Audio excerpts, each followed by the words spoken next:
afternoon, dear students. Welcome back to the lead lecture series hosted by Asian Business School and day 2 of your orientation program for PGDM batch 2021.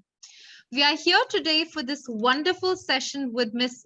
Mohit Sadaani, co-founder, the Moms & Co, probably the brand which today each one of us has heard of and probably utilized their products as well.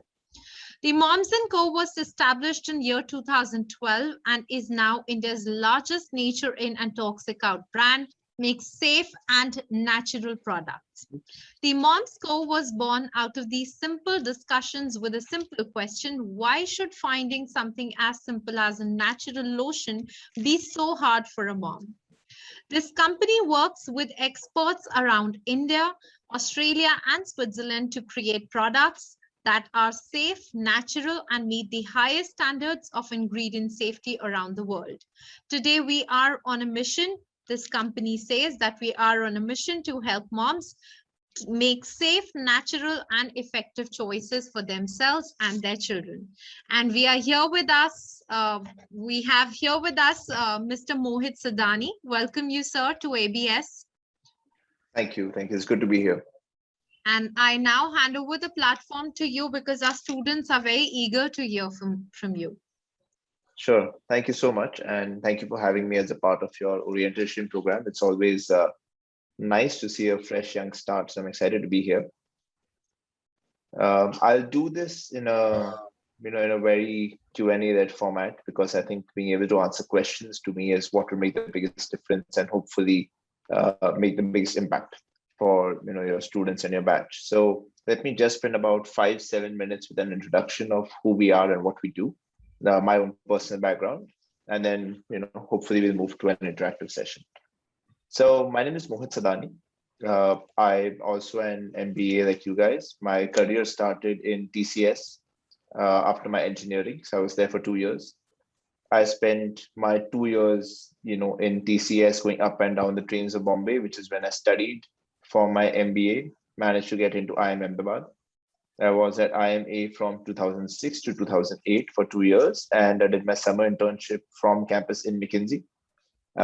Joined McKinsey back in 2008. I was a consultant for 7 years myself across India, London, and then back in India. I did a lot of work across consumer goods and retail. And then back in 2014, which was the first big wave of e-commerce, I ended up joining Snapdeal. I wanted to leave McKinsey to see where is the world heading to, and there was a massive new opportunity getting created in e-commerce. So I joined Snapdeal. There I was heading user growth, heading strategy.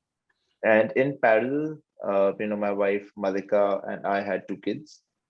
Both of our children during that time developed skin irritations linked to products. My younger daughter had atopic dermatitis, again linked to products. And so the questions that we started asking ourselves was, why is it that high quality products weren't available for baby care? And over time, what we discovered, and as we did some research, was that essentially to make money in India at that time, you had to be a mass marketed brand selling at a mass price point and available in general trade and new kirana shops and distribution. And so as a result of that, the only real brands that had scaled 5 years ago was your Johnsons and your Himalayas.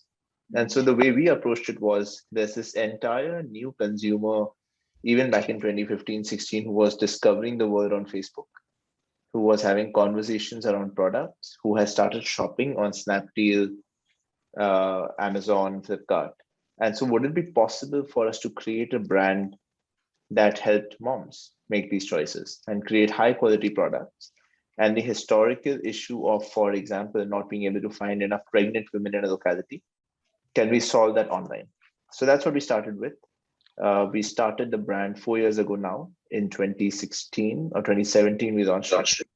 And the intent was, can we become a brand that becomes a mom's trusted partner into her journey of motherhood? So we started with pregnancy care first, where we identified a very interesting niche that allowed us to build a name for ourselves in pregnancy. From there, we went into baby care. And today, 4 years in, we create about 40 products across baby care, pregnancy care, and care for moms. We have created the category, as we like to believe, of mom skincare. So across mom skincare today, we create solutions for age control, acne, pigmentation, hair fall. And over time, the journey of the brand is going to be how many more concerns for a mother can we solve? And really, can we become that one brand that the mother trusts for all of her needs? As we've grown, what's also happened is a lot of other non-moms have started seeing, hey, here is a brand that is natural, that is certified toxin free, that's cruelty free, that's plastic positive, and that really works, right? So today, even though we focused on this niche of moms, about 30% of our audience is men who buy the products. Another 15-20% is younger women who are not moms yet. And we're about 100 crore brand today, and the intent for us in the next 2 to 3 years is, can we become a 500 crore brand? And at that time, we will be by far the largest mom and baby player in the country. We're already the largest digital first. Now the intent is, can we become the largest mom and baby by far?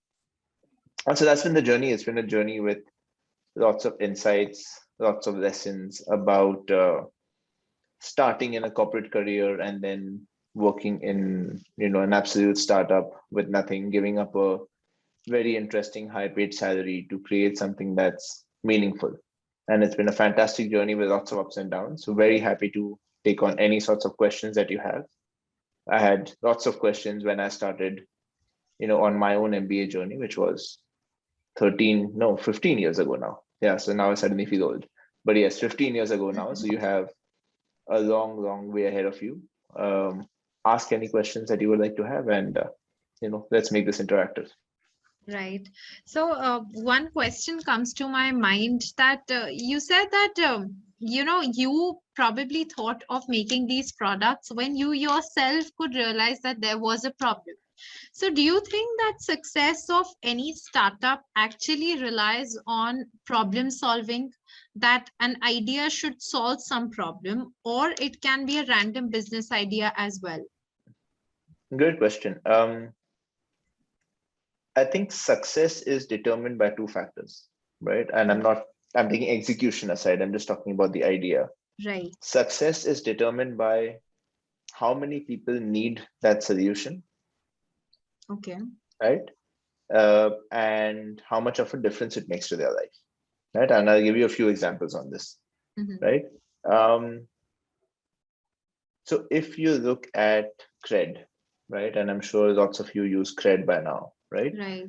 Cred entered a completely very fragmented space, as an example, right? Because everyone already paid their credit card bills, right? So it wasn't new.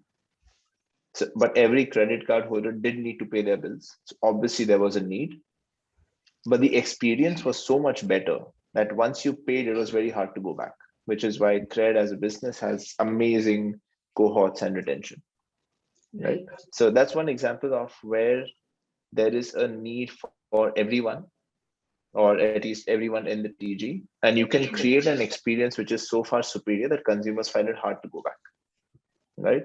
Similar with Uber as an example, right? It's a startup where consumers have to travel. There is no choice. The current mode of travel is very difficult.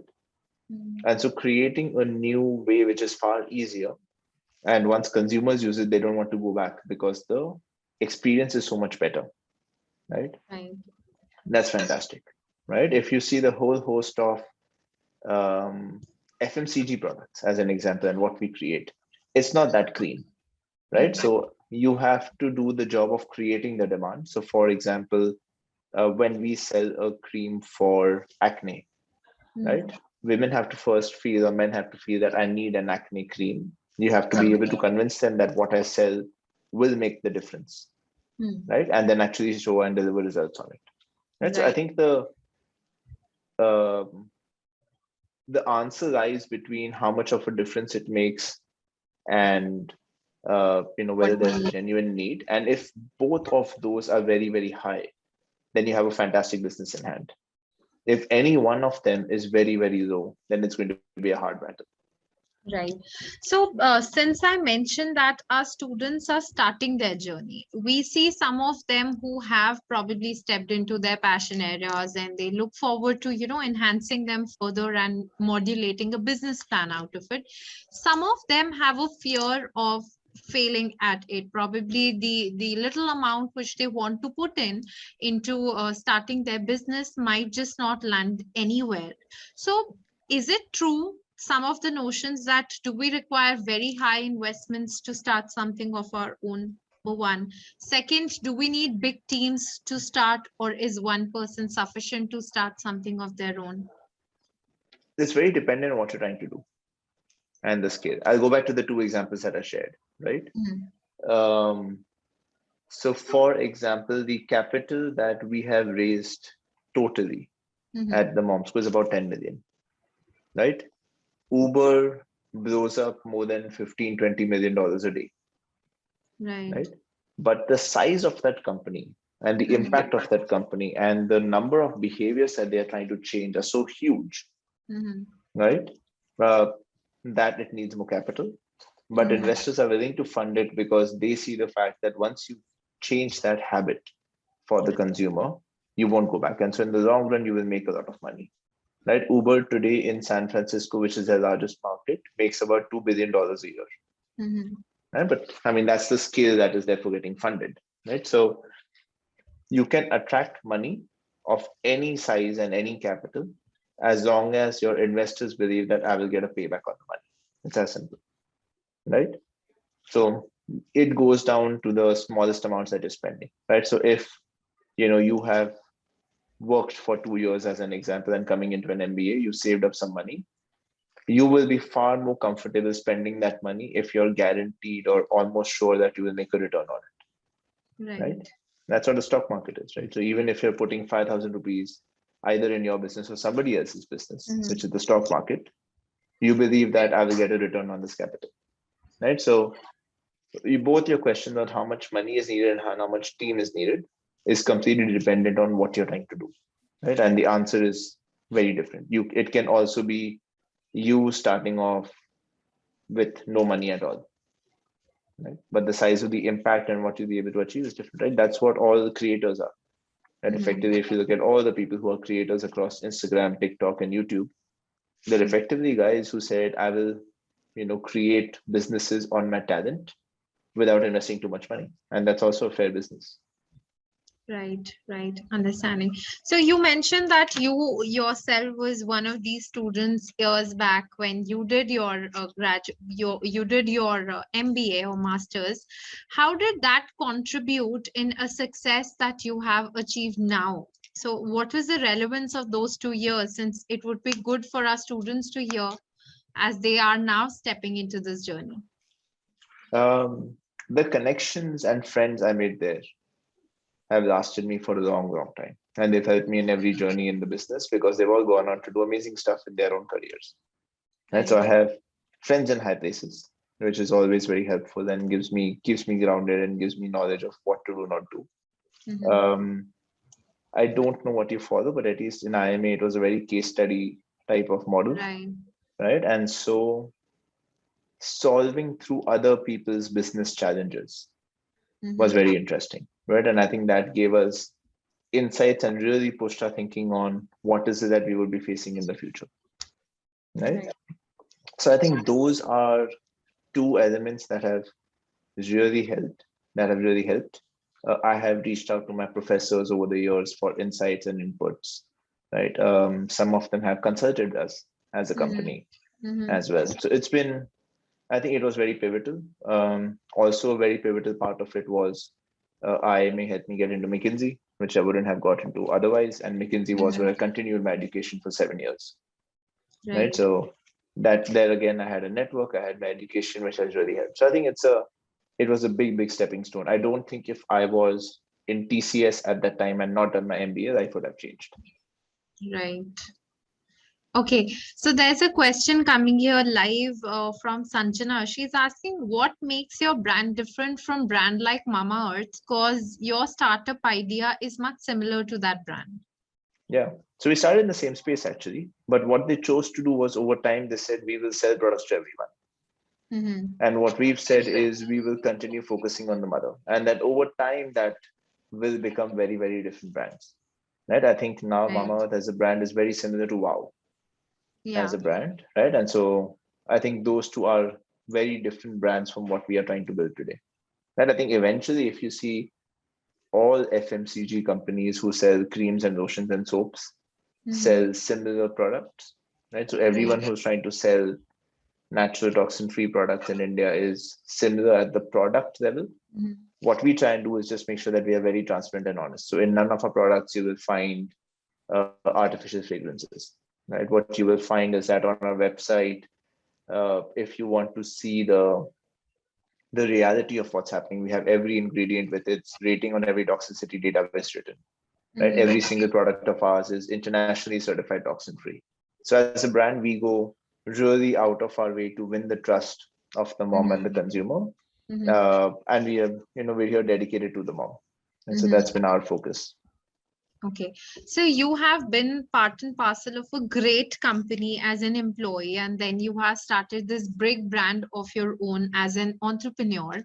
What personal skills do you feel are very relevant in both the domains, and which you have adopted to, maybe in terms of your lifestyle, maybe in terms of the kind of patience, of soft skills, or I would say personal skills which one should have and retain too, to be successful on both the sides?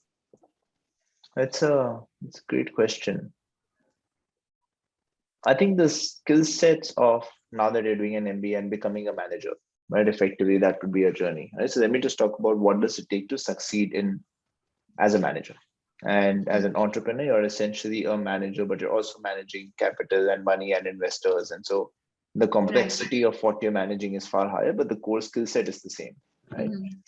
The 3 or 4 things that I think have made a big difference.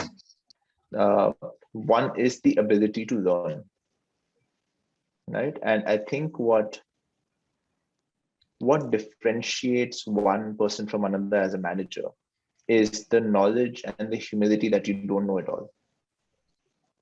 Right. And managers who come in saying mujhe to sab aata hai or I know everything tend to not last long in the managerial role because they aren't willing to learn or listen. So that ability to learn or listen to me is very critical. The second big thing is the ability to just communicate very, very well. Right. And as you become a manager, or especially as you become an entrepreneur, I think what you don't realize is what you say is a megaphone. Right. Even if you are having a one-on-one conversation in a room with a team lead, that is going to get translated across multiple team members across multiple levels. Right. So you're essentially a megaphone. Right. And how do you communicate becomes very important. So your clarity of thought, your focus makes a big difference. And then the third, I would say, is being flexible, right? We are living in a world which is very dynamic, and especially as an entrepreneur, things change by the day. So while you're very clear, can you also continue being very flexible and building that flexibility across your entire system? Typically tends to make a big difference. Right, right. I think this is something wonderful for the students to actually think upon. These are basic things, probably a few elements, which everybody would speak about. But if you try to unfold and imbibe, you probably need to work on these elements on every day. You need to keep yourself updated and, keep applying these on daily basis.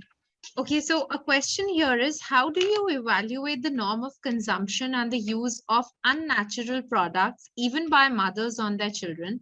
And did the idea for Moms and Co originate from something experienced personally, which of course we've got to know through your talk? So talking about the first part. How do you moderate the use of chemicals? Yes. We educate.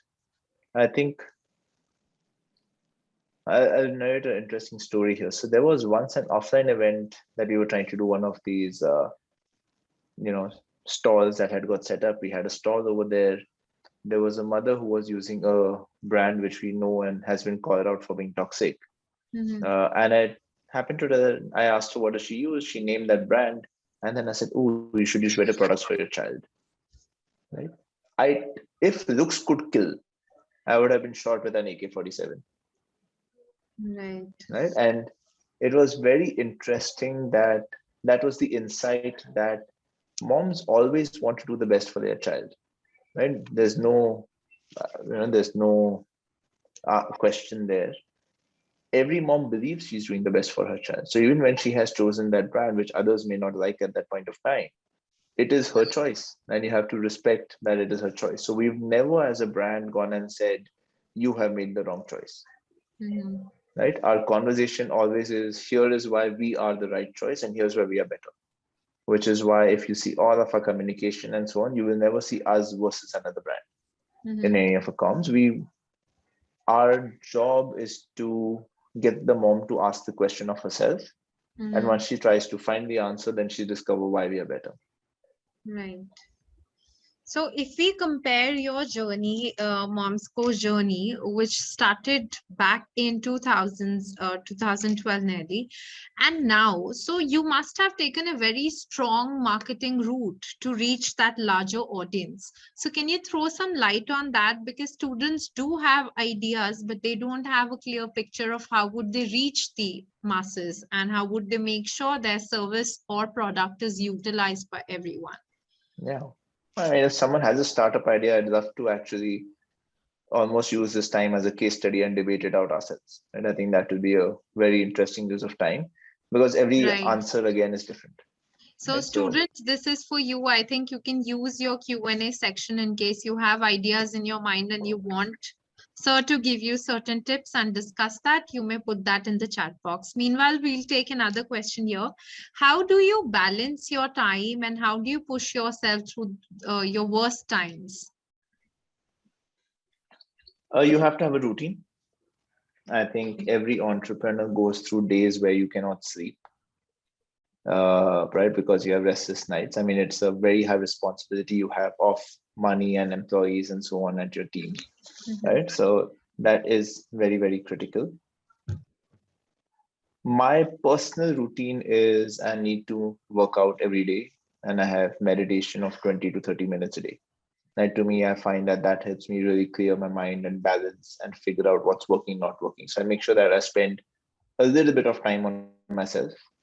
Right. I also read and learn a lot, right? Personally. So the question to ask is, am I improving and am I getting better every day as a human, as a boss myself? And I think if that journey is fulfilled, then you can take failures in the stride, right? You will have someone described entrepreneurship to me as having a baby, right? And that is because the highs that you feel are very, very high, and also the lows that you go through are very, very low, right? It is nerve-wracking because your questions and capabilities and decisions are constantly under question, right? Your impact is very, very high, but also your capabilities are under question. And so the biggest question is, what do you do as an individual to ground yourself? Right. And by the way, this is not just true of entrepreneurs, this is also true of MBAs, right? I know, IIMA is known to be difficult as a place, and it cracks the best of people. And even during our MBAs, the people who were the happiest tended to have a very sharp sense of who they are and be able to spend time on themselves. Right? And not in a selfish manner, but in a manner of grounding themselves, because stuff around you is always in chaos. So I think managing the personal self is on top priority. That's Always. Only if that is catered for properly, and it doesn't take too long. It takes an hour a day, right. Yeah, that makes the biggest difference, I think. Great. So now let's know an employer's perspective. Now that earlier you were probably being employed and now you are employing, you are a job provider to many people. So what values or ethics or skill set do you see in your employees at large while hiring them? And what kind of a value system do you instill in your employees during their journey or tenure at your company? So I think one of the luckiest things we have is that the company values are very in sync with the brand's values that we have at the Momsco. And therefore they tend to attract a certain set of talent, right, who have similar values. We have 6 values. I won't go through all of them, but to us, the biggest one is that by default, we're honest, right? There's very little politics across the entire system, and same thing as a brand. We are caring and we listen to the mom, and that's across our employees, across the brand, and therefore the company. We look for a combination of speed and doing things right? Speed and hustle is very, very important. But you can't do it at the while breaking processes, because that doesn't solve for the long term. Right? So I think that's the third thing. And fourth, very important, is we get stuff done. Right? So people who take a very high degree of ownership and actually get stuff done tend to rise in the company very quickly. So that proactiveness is something which you look at, and I think every employer values that. I think here or in a startup in general, right? The difference is that everyone is doing one job, right? So if I give you a small example, something that broke today, right? And I'll give you that example. We were launching a new product, right? The tubes for that product did not reach the manufacturer on time. Right now, if it was a large company, there would have been checks and balances and systems and 3 people doing the procurement, right? So that doesn't happen. But here there is an individual who made a mistake, right? And so in a startup, again, what's great is that as an individual, you can have such a high impact. Yeah. Right. The flip side of that is the responsibility is very high. Right. Right. Much larger than in a large organization, because a lot of things depend on everybody doing their work correct. Right. Great. So here a student wants to know, what was your most challenging moment during your entrepreneurial journey, and how were you able to cope up with that? So there are lots of challenging moments that you go through an entrepreneurial journey, right? We've had team members who we were depending on who fell through at the last minute and then joined. We had funding that we were depending on that didn't join, that didn't come back, right? We had products that we were really depending on, which launched and completely failed, right? So you do have lots of failures. I think the big part of it is, do you understand that in the context of building a 100-year company, all of these don't matter, right? And so while things feel very big on the day, as a long term, very few things actually make a difference, because the consequence of where the brand lands is the result of hundreds of decisions that get taken. And so while on a particular day, one decision may not go your way, it's one of many, right? And I think the mistake people make is tending to focus on that one wrong and not the 99 right decisions that you took. True. Right. So how did you involve parents or your ultimate consumer in your production process? They're not involved in production, but they are involved in the product creation journey. So when we do an R&D, as an example, so for example, we're launching a range now for acne, right? That the need for acne came up from our consumers as we spoke to them on what would you want us to launch next, right? As we started having this conversation, what would you want us to launch? They came back with acne. And then everyone who came back with that answer, we actually created and sent them the samples. And some of them were so happy, they've sent us photos of before and after, and here's how it's got cleared up. And we will be using that in our communication as well. But typically that's what happens, right? The difference in a D2C brand is that you're constantly in touch with your consumer. Right. And as you're having those conversations, the more you can involve them in products and ideas and ingredients and the product creation process, the sharper the answer is and the better the product is. Better the sales are, I believe. And therefore the better the sales are. Right. Great. How do you manage both your personal and professional life with your partner? Is she also equally involved, because that concept came out from both of yours experiences? So the student would want to know this. Yeah. So she's the CEO of the business. She runs the company. I support in various shapes and forms across finance, funding, sales, and so on. Right. How do you run it together? It's very hard. I think over time we've realized that there's no such thing as work-life balance. We are both fully committed and very obsessive, both about family and about the work. And so the way we manage it is that what we call work-life merger. So when we need to take Right. time off, we take time off. We don't have fixed working hours in the company unless there are meetings that we have. So if it means that we spend a few more minutes or time with the kids in the morning or in the evening, then we just make sure we have to do that. Right. So Right. how well do you actually integrate and take time out for what matters and what's the quality of that time is very important. That's something that we try and manage. Sure. So there's a question here. I would try to interpret it. I think the student wants to know that what, according to you, is better? Developing a whole new product which probably does not exist in the market, or make a product which is similar to the competitor's product and make some innovation or differentiation in that product, because then there would be high chances of success and maybe the demand is high already in the market. Great question. It'll go back to my earlier examples on Cred and Uber, right? Mhm.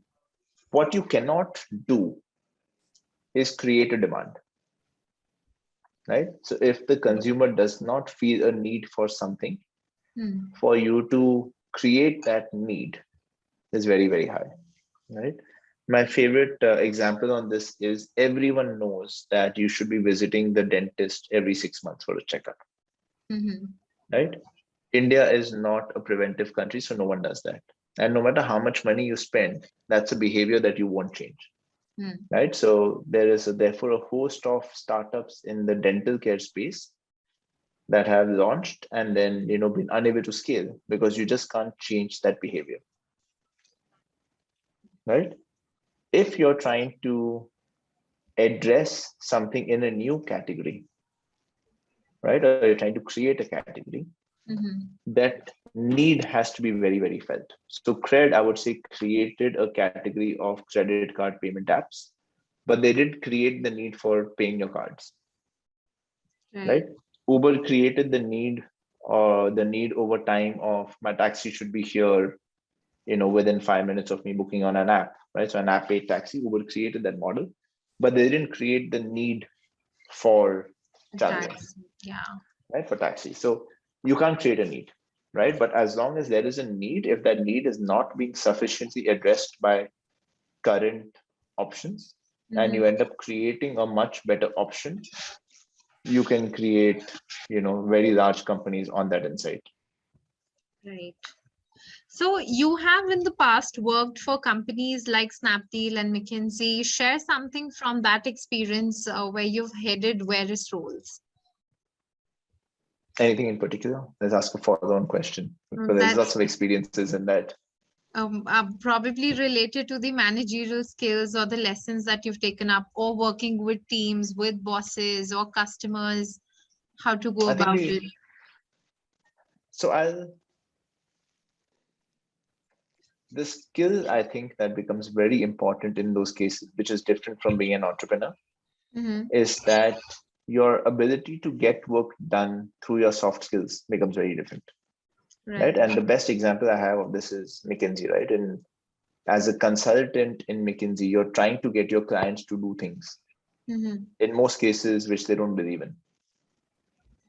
Right? Because you're trying to change something of how they've been doing it for a long period of time, right? So that is a hard skill. It takes a lot of data and convincing and soft skills to be able to do. It's a little easier when you're part of a company, because within that company, at least you have shared goals, right?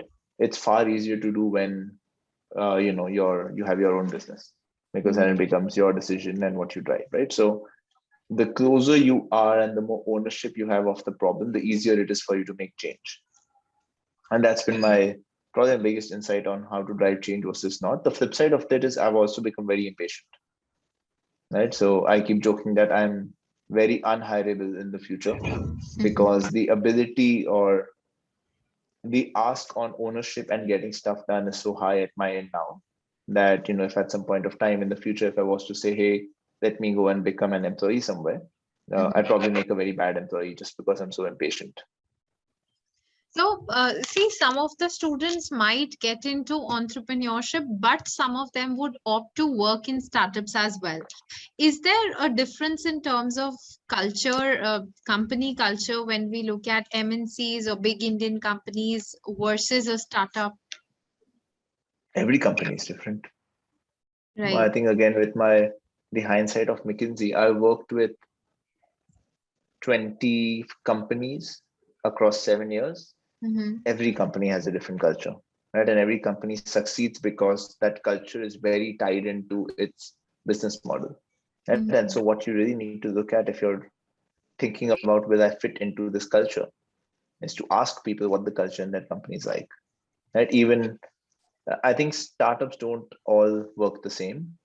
Mm-hmm. Typically what happens over time is, in an MNC or any large company, it becomes an indicator of the top team and the culture that they want to drive. Right. Small startups are typically a mirror of the founder, right? Right. And so any company that you would want to join in the future, ask the question of what is it like to work here, right? And you will get fairly consistent answers from people, right? And Right. don't expect every startup answer to be the same. Every startup answer will be different, and every big company answer will be different as well. Mm-hmm. Great. So, what is a skill set that you would recommend the budding entrepreneurs to develop to be successful? Though Be we have curious. covered that. Be curious. I think as long as you are curious about what the consumer need is, how am I going to solve this, what the right business is, go out and learn and talk to everybody, Mm-hmm. then you will be able to have impact. And I think just don't approach it saying I know it all. Right. That I know it all kills many businesses.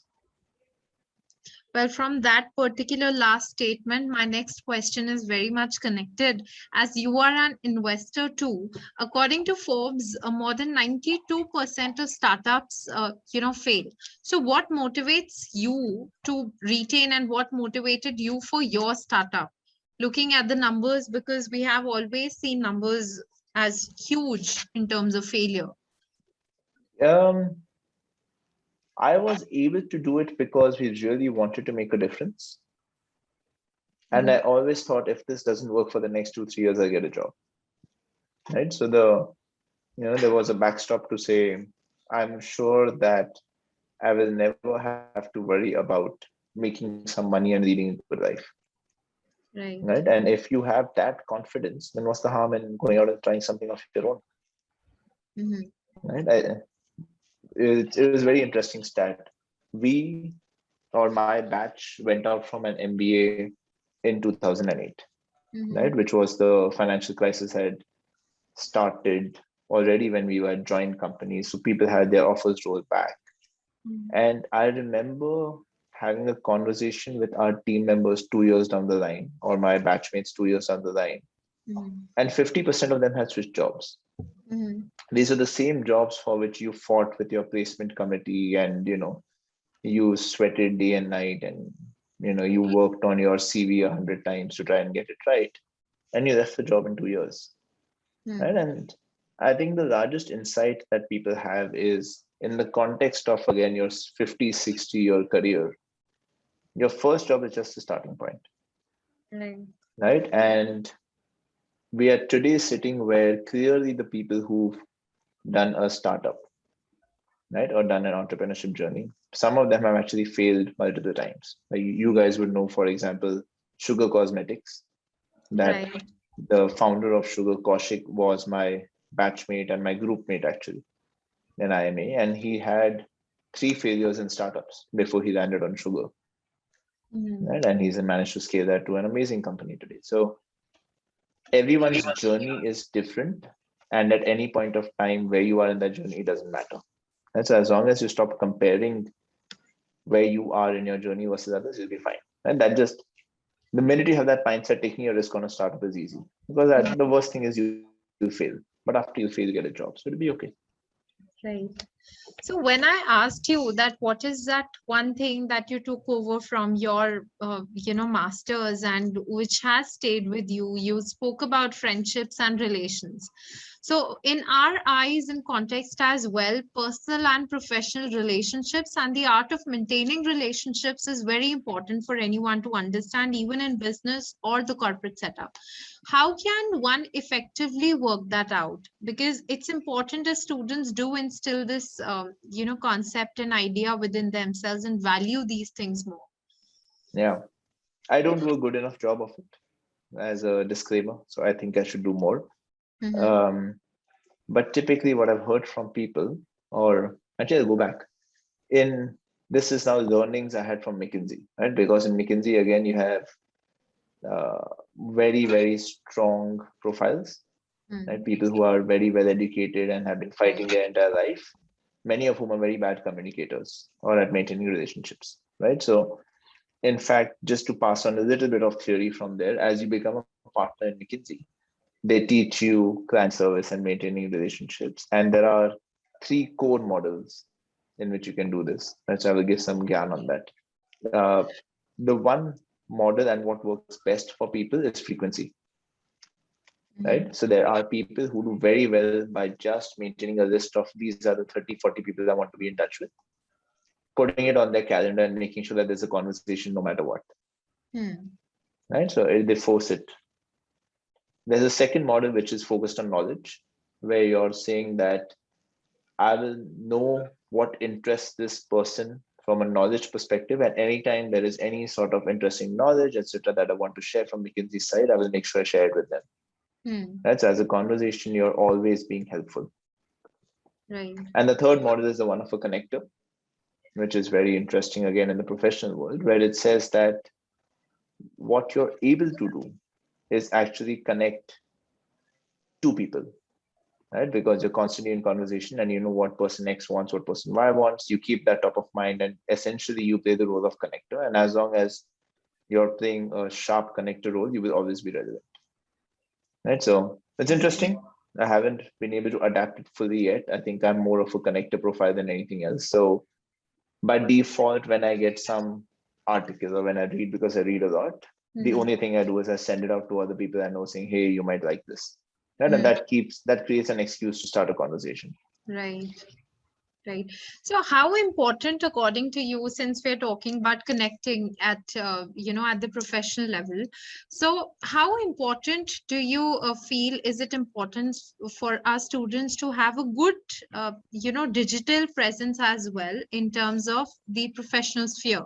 Social media, of course, has got blurred lines of personal and professional life now. LinkedIn is something which they would step into now. Some of them have already stepped into.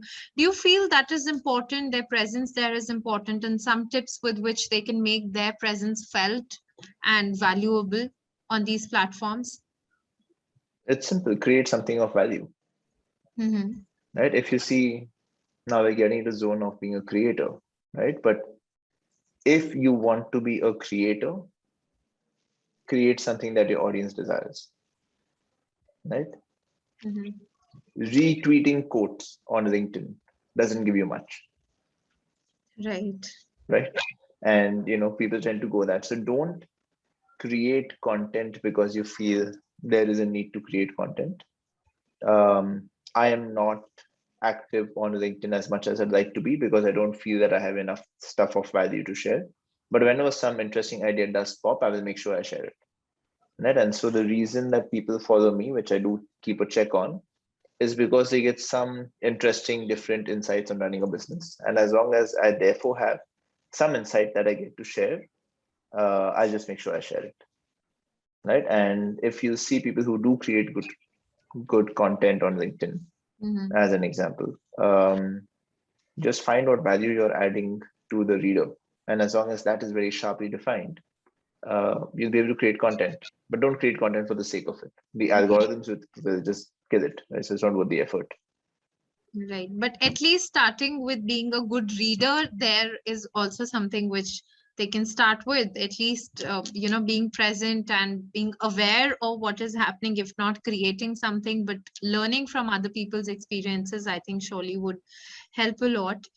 Okay, so as a startup, you might have gone to various investors. What are the usual expectations of any investor? Also, you are an investor, so add your views as well from the investor's perspective.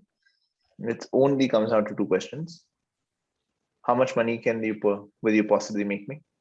Which is therefore, if I deploy this money, how much will it return to me over time? Mm-hmm. Second question that they ask is, what's the risk? right? Again, that goes back to, are you creating something that's truly different? If it is not different, then is there a risk that someone else will come and take away whatever you create? And third and most important, I think, even for me, is would I like to hang out with this person, right? Because that ability to hang out with this person means that we have a similar mindset. Right. We will possibly be able to help each other when the chips are down.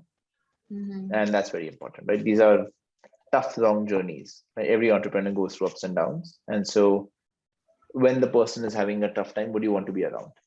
Right? And I think that makes the biggest difference more to the entrepreneur than to me as an investor. I have a very basic scratch level question here. I'm sure students haven't put it across, but they would want an answer to this. See, I am sure that you probably had no idea of what beauty products or self-care products would be like, what would be essential for a mother to have, or the production of these products.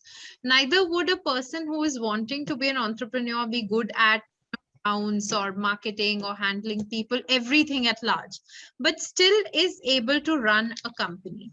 So is it actually possible, or you need to start, enhancing knowledge, taking tips, and enhancing skills in every domain and then step into it? You will never know enough. Mhm. As long as you have the comfort of hiring people who are smarter than you Right. in different domains, you'll be fine. Right? And as you attract that talent, you'll be fine. I don't pretend to know everything. And I'll give you the basics, right? So I have a very good finance team, but I don't think I can do a CA level skill set and manage my books. Right? As an example, the lines get blurry when you think about marketing. And you ask every marketer, they'll say the biggest problem in my life is that marketing is in English. And so everyone thinks they know marketing, right? But that's a different skill. And I think as long as you have the ability to learn and the humility to say, I don't know, and there are people who know this better than me, Right. then you can fly, right? Because there will always be people who are better than you. If you walk into every room of your company and you're the smartest person there, you have a big problem. And because it means that the company is going to be limited by your intelligence and your ability, and you will never be able to have, an ability across every single domain. It's just not humanly possible. Right. So it also ignites the fact in my head that we should rather surround ourselves with people who probably are different from us in some regards, who probably are more intelligent or better than us, or probably less than us, so that we're able to constantly learn from the environment. And that's how Always. we should select our groups as well. Right. So, in today's era, when COVID-19 is still troubling us and has contracted the economy so much, do you think that there are lesser chances for businesses to run in future, and people who are planning for same should probably pause for some time? There's a gentleman called Puneet Rao, who's my favorite example of COVID, right? He is a gym instructor. When the first COVID hit, he started a 21-day fitness challenge. And when the first wave hit, and in those 3 days, he was able to amass. Then he went into a paid model, where today, my best guess, because I follow him online and I pay for his courses, my best guess is that he earns about 20-25 lakhs a month, right? Because he's able to get so many people to pay him to look at his content. That's a business that wouldn't have been possible before COVID, right? Because no one thought, right? A gym instructor gets paid 5,000, 7,000, 10,000 rupees per person. No one thought it would be possible, right? So the question you need to ask is not, is it the right time for the business? The question is it the right time for this business? This business, right? And COVID has changed what can and cannot work, right? So if you're one of the early starters of a new business model, it will do fantastically well, right? White Hat Junior on coding for kids, right? Came out of nowhere and massively created a need for students, right? So I think COVID as a businessman creates a lot of opportunities. What it doesn't allow you to do is rely on the past ways of doing business and say that is what will grow. So as long as you have that flexibility, you should be fine. Right. So one last question we would take here. So the student wants to know that did any other idea come to your mind before mom's co, or did you have multiple ideas in mind and you were able to select the right one? I had a few ideas, but there was nothing that I felt passionate about. Okay. Right. So the other important thing to notice is, this is something which will take up every waking minute of yours for the next 8 to 10 years, typically, when you do a startup. It better be something you enjoy. Right. Right. So I think that was my answer when I was thinking of starting something in the fintech space, and people reminded me that I don't like Excel sheets. Right. So, it is far easier to succeed at something that you enjoy. Great. So to wrap the session, I would have this one last question and request a message for all the students who are listening to us right now and are, starting their journeys for this PGDM course. One common message for all of them. Be curious and be humble. Great. So I think that has been a constant throughout our session where your inquisition should never die. You should always be curious to learn. And with this, we would end the session, wrap up the session. First of all, thanking you for your time and energy and for this lovely interactive session here. I'm sure the students have gained a lot of knowledge and something from your experiences, how to go about in future, and somewhere you were able to handle each and every question so pragmatically and with a practical response which suited well for the students. Thank you so much for your time, Mr. Mohit, and we would like to acknowledge your presence by presenting a memento. Can we please have the memento? Oh, thank you. That's for you. Thank you so much for coming. Thank you so much. I have one request before Yes, please. for every student here, I'm going to, can I drop my message in the chat? I can. 1 second. Yes.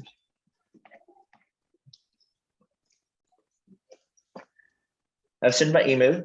Please send me feedback, right? In the same vein of curiosity, one line on what from this session you enjoyed the most, and I'd love to learn. Great. I'll make sure that this ID has reached all the students. Yes, they can see the message, I think. So definitely, I think one to-do thing which you people should get back to, and they would surely send the response. Just take 2 minutes. One thing that your one takeaway from the session, and I'll appreciate the feedback. Surely the students would do that.